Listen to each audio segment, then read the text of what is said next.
In conclusion, in this course, we looked at the process of starting meetings and webinars using Zoom.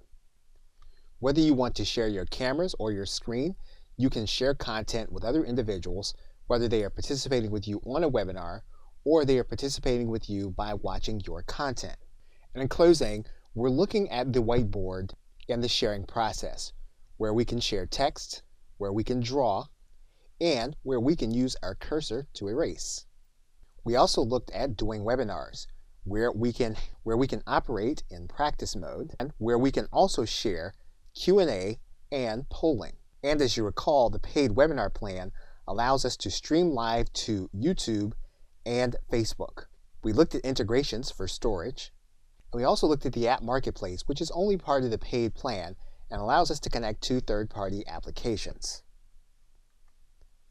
Okay, so with that, thanks, and I'll see you either in another video or in another course.